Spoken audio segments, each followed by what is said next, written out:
Good evening, everyone, and welcome. This is Twist Gaming, where you get to play board games with us. You got the points down. It's perfect. Thank you all for joining us today. We are coming to you live from Gen Con 2018, bringing you coverage all week long. But first up, who are we? I'm Matt, and I'm joined here with I just butchered that. Diana from IELLO. I tried to get to the IELLO too soon because I was afraid I was going to mess that up. That's okay. So how you doing today, Diana? I'm good. How are you? Fantastic. Thanks for having me on. Anytime. So I know that you brought some stuff to show off. You didn't bring some other stuff to show off. Yes. But we're going to talk about it. Okay, yeah. So we had 8-bit box on a truck, and it's still not here yet. So it's on its way to Gen Con, the road less traveled, I guess. En route to Indianapolis. Yes, it's okay. en route, and so we are expecting to have at least a few demo copies available throughout the Gen Con event. So we're really excited about that release. Hoping it'll get released soon. Tentative, very hush-hush, secret. So talk to me a little bit about 8-bit box. I know that I've seen some really cool promotional images circulating on the interwebs right now. For our viewers at home that maybe haven't had a chance to see that, can you talk a little bit about what kind of game 8-bit box is? Sure. So it's actually pretty unique. What we've done is we've taken like those old school games that you love, like you know what I'm talking about. But yeah, so we've taken that and we've conceptualized it and put it into board game form. So we have 3 big games that come with it. Those are the standard ones, and I'm sure we'll have expansions along the way. But one of the ones is Pixoid, and he's a little ball of energy. This is a little cube stacked up against, or one on top of the other, and it kind of circulates through a circuit board. So that's pretty cool. We also have Stadium, which has a lot of different elements on there. So you go through trials and tests, and you're competing as teams as well as individual challenges. Like we even have like a doping test on there. So it makes it pretty interesting. Modern sports feel, right? Yeah, like we had to make it real legit. Like we had to add the real elements to that. And then we also have Outspeed, which is a racing game, and then you kind of like add the tiles. So if you use your imagination, you have the little controller looking items, and then you're able to set your moves and then plan accordingly. So each one has different pieces that you utilize. You'll have dice elements to it. You'll also have like different components, and everything's a little bit different, but still like capturing that like old school retro vibe in board game form. Very cool. Yeah. So I mean, from what you're telling me there, those are very different sounding games, so Yes. it kind of covers a very broad audience there, and if maybe you're not a fan of one of those things, but one of them's going to capture your attention. Exactly. Yeah, that's pretty cool. We're really happy about it, and we have so many ideas in the works for it as well. So yeah, we got a lot of great feedback from a social media perspective as well, since my primary role with IELLO is the social media manager there. So I get to be in the trenches with everybody and speaking to them about like the upcoming releases that we have. So it makes it really fun. I like interacting with everybody. So Very cool, and I'm sure there's going to be a lot of great buzz around it, just because a lot of people in this industry probably grew up with those old school, old-timey video games that big part of your previous self, your childhood, your growing up, all of that. Exactly. Yeah. I wonder if we can add like a kickball thing to it. Like you crush your competitors, like There literally. No, that won't fly. So I do see a box here. Ta-da! Oh, So wait. what, There you go. what is Nessos? We have Nessos. You got the name correct, so points for you. Is that like You're already in the a lead. common one? No, this is what. Yeah. So far, yes. But they also mess up our name, so. IELLO. IELLO. No, Yeah. it's definitely yellow. I definitely So, saw that meme. First post. unboxing. Wait, let me put it back. I totally forgot to do that. Ta-da! Does that sound happen every time you open the Every box, or time. just the first time? And it's my voice too. Oh, wow, And then that's good. as more people open the boxes, it sounds like ta-da. You get progressively raspy. Yes, I gotcha. it gets worse. So this one's pretty cool. If you like kind of like Greek history and deduction and bluffing games, then you're definitely gonna like Nessos. It's really fun. It's actually, I just got to physically play it not that long ago, and it's really fun. I love this game.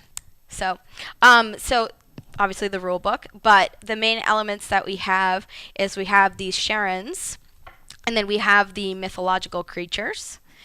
So you have the number of components. So I just pulled up another Sharon. And since I'll just kind of show them off a little bit. Mm-hmm. It's the cards. and you have like your victory points, which are indicated here. And then you have the other types of mythological creatures. So you have like Medusas, you have Pegasus, you have all kinds of cool elements to it. And that is actually a picture of me on a bad hair day. Oh, I got to put that up close and personal. Here you go. That is here. a close up. They wanted to really capture me into one of these cards, and I was like, you know what? They just like the artist was just really rocking it that day. I can see and they're very spot on yeah, with that. It's perfect. Anyways, so they nailed that. So what happens with this game, just to give you a little bit of a overview of it, is it's basically, so you shuffle the cards. Let's say you're in a 6-player game, and so all the cards are active. So you go ahead and you shuffle it. I'm sure people are going to be super upset that I just shuffled it that way, but oh yeah, people are very particular about their shuffling methodology. Yeah, this is a terrible shuffling job, guys. Be kind. I mean, Yellow didn't hire you to be their shuffler. Exactly. I actually have a little machine at home that does it. Oh, don't say that. People get really upset about the machines. I have a bunch of little machines, and then I also just do the other styles. I like to mix it up, No game is the same. So let's say we're playing with other people who are here, and let me get my little first player token. Yay. So there it is, very Greek-like. The Greek, the pottery. Yes, right the pottery. I like that. I don't know what it's called. It's the amphora. We have the amphora cards, and then we have the little amphora there. So I'm going to be looking. So, like, let's say it's my turn now. I'm going to be looking at my cards. And then I'm going to go ahead. This is a terrible hand. Obviously, this is why we don't shuffle like this. But the whole thing is that if 9 of these Sharons are out, the end game is triggered. Oh, and so then you have to count your... Yeah, I'm almost dead. This is bad. But so the whole point is obviously to get the most victory points. And these would trigger the end of the game if if 9 of them were collectively out. Okay. So I take that. And I'm going to try to make a decision here as to what it is that I'm going to put out. So let's say I take this, right? And you're not seeing this. I mean, you're seeing it now, but in real gameplay, I will say, hey, this is a 7.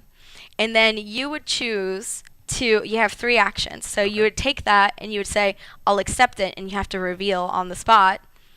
And you're that much closer to death and being taken into hell. Very fitting for this game. So you would be that much closer to death, essentially, and being eliminated. Or the other element that you can do is you look at your cards, and then you add another, and then you choose another player. And then they either have to choose to accept the cards, or they add one more card and then pass it on to the next player. Okay. And then they would, at some point, reveal and then accept the fate that they were handed with these cards, and then that's how you claim your points. So if I have this out here, and let's hopefully root for more, then I have 5 victory points here. And if it's a 6-player game, you'd have to qualify it when 30 points are exposed, essentially. Then let's say I get to 30 points, then I won the game. But this first player token indicates the next round, so it would go to the next person. Gotcha. After that. The 9 of the Sharon cards there. Yes. Those trigger the end of the game as well as the 30 points, so it's either or. It's either or. Okay. Yeah. So if the 9 are out collectively between everybody, then the entire game is done, and then you would just count up your points, and then whoever has the higher value. But you have a little bit of bluffing, a little of that poker look. Trying to see what the heck the person next to you exactly. did. And there's also that trust factor. I mean, like, Zero you trust. really, yeah. So, I mean, I would have definitely just given you this one. I just believe it. tried to get rid of those cards. So you're trying to get rid of some of your cards, but at the same time, if I were to give you this card, and I have to say, I cannot lie about if it's one of these creatures, I can't lie about it. So I'll say I have a 4. Like, I'm giving you a 4. And so the element you're allowed to lie is with the Sharon. It's with card. the Sharon card. Okay. Yeah. So you have to kind of like go on trust at that point. Gotcha. But if you were to take it and reveal it, that's 4 points for you. So the only way that you can get the points is if you're accepting the fate that's dealt to you. Exactly. Otherwise, you're just trying to get rid of the cards that are in your hand there. So I'm assuming every turn you're drawing up more cards then? Yeah, so you always replenish, so you always have 5 cards in your hand. Okay. Yeah. So it's very simple. It's quick play, so it's about maybe 15, 20 minutes, depending on how brutal or, nice people want to be along the way, or how trusting they are, really. But there's also, like, different combinations that you can get. So if you have, like, victory point 1, 2, and 3, then you get an extra 10 points on top of that. So. Okay, so for this one here, you would wind up getting... My math is bad. 16 points for that combination then if you had a 1, a 2, and a 3. Exactly. Your math is not terrible. I'm surprised. I know, as an engineer in my day job, I would hope that I was capable of that. But, you know, fingers crossed. Yeah, so that is, in essence, Nessos. It's pretty simple, but it's a really fun game, and it's available at Gen Con as well. We have very limited copies. We only brought, like, not even a full pallet of it. So get to the yellow booth early. Yes, so you can get your hands on Nessos. Yeah, it was actually unexpected. We got it early, and so they were like, "Oh yeah, we're sending it to you." And we're like, "What?" So we got like really excited about it, and we actually get to demo it as well at our booth. So it should be pretty fun. Very cool. So what's the price point on Nessos? This one is $15. Okay, yeah. Well, that's cheap. I mean, yeah. That's a really quick game to play, so that's really cool. What's the playtime on this? About 15, 20 minutes. Again, depending on how quick you go through the rounds with everybody. Nice, and quick filler game. Yeah. Scores up to 6, you said, correct? Yeah. Nice. And so for this game and then other games that Yellow's coming out with, where can they go for more information? You can go to yellowgames.com. Yeah, and you should be able to there. Or follow us on social media. Facebook, Instagram, the works. And we're also on Twitch. Yeah, we're also on Twitch as well. We're going to be doing a lot more giveaways, a lot more fun on those channels. So very cool. So anything else that you wanted to bring up today while we got you here? I think that's pretty much it. But thanks for having me on again, and Absolutely. I'm really excited. Thank you for joining us today, and thank all of you for watching at home. Definitely check out the Yellow booth here at Gen Con if you are in town. Otherwise, hit them up on social media. Yes. You know what to do. All right, so for signing off for now, I'm Matt with Twist Gaming, and we'll see you with more coverage throughout the week here at Gen Con. Have a good one, everyone. Bye.